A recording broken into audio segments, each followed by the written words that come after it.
So I was listening to a podcast that you were on. I have a few questions from that podcast. The first question is, at some point in the podcast, this was, I think this was recorded in January, March, I believe. At least that's when it was posted. And you Yep. said, he kind of said, he asked you what was your kind of goals for this year or this cycle.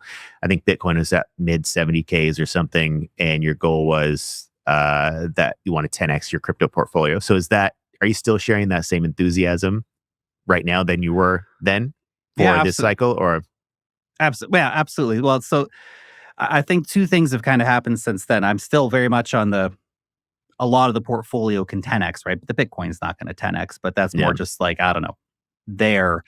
But I think there's a lot of great potential for that still to happen. And hmm if I can get a 10x for the overall portfolio by the end of the cycle, whenever that happens, could be longer than we think, right?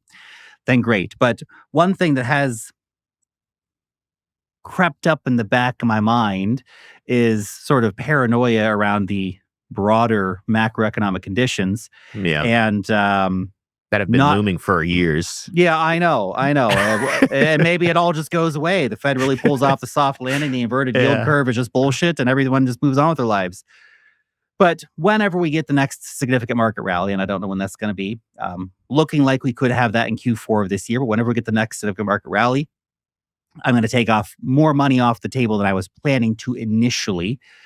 Initially, I was thinking, okay, we're probably, rocking along that standardish 4-year cycle for the cryptocurrency markets. And that's still, in a weird way, the base case, even though it almost feels contrarian sometimes. You look at all the sort of fear and stuff around the markets. But um, yeah, I'll definitely take more money off the table short term while still maintaining significant exposure to the market, right? So the initial plan was we'll just let it ride. We'll just let it all ride. yeah, See, put it all on black and keep spinning it, man. But yeah. Because in the past, you could have, because it was easier, right? Things mhm. were just going up. There was enthusiasm. People were buying. Now I just think there's a lot more fear across the board. People have been wrecked too many times. There's been all these liquidation events and altcoins. So there's just a lot of fear. People are going on tilt and over leveraging because they've sustained so many losses. So they're like, fuck, I got to get this back. And so they're Yep. betting bigger, which then puts Yep. them on even more leverage, which then Yep. creates all these stop hunts to stop everybody out. So everyone's freaking out, I think. It's absolutely been a rough ride from that kind of perspective. Yeah. And from that, I'm still very optimistic on the cryptocurrency asset class. Don't get me Yeah. wrong. Crypto is not going anywhere. Bitcoin's not going anywhere. Ethereum's not going anywhere. A lot of your altcoins are going to go to zero. Keep that in mind. But I think the next time we get a significant market rally, I'm going to take much more money off the table than I had initially planned, probably a third to half of my altcoin portfolio.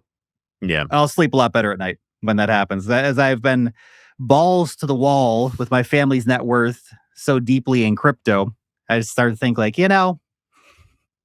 maybe I don't need to be that deep in crypto. Yeah. I can take a half the altcoins off the table and still be significantly exposed, but be able to sleep better at night. So Yeah. I took a lot of my profits from the 2020 bull run and I invested outside of crypto. So oh yeah. I pretty much paid for a lot of this villa that I just built here in Bali. I bought a big piece of land. I built this villa and two next to me with the profits. I also invested in a restaurant, invested in a gym. And then when USD was actually collapsing, which brings me to my next question, I had a pretty bad experience with UST as well. And then later after that, USDC started to depeg, and I had a Oh, shitload geez, of yeah. USDC. I was like, all right, fuck this. I sold a bunch of my USDC and bought more land instead.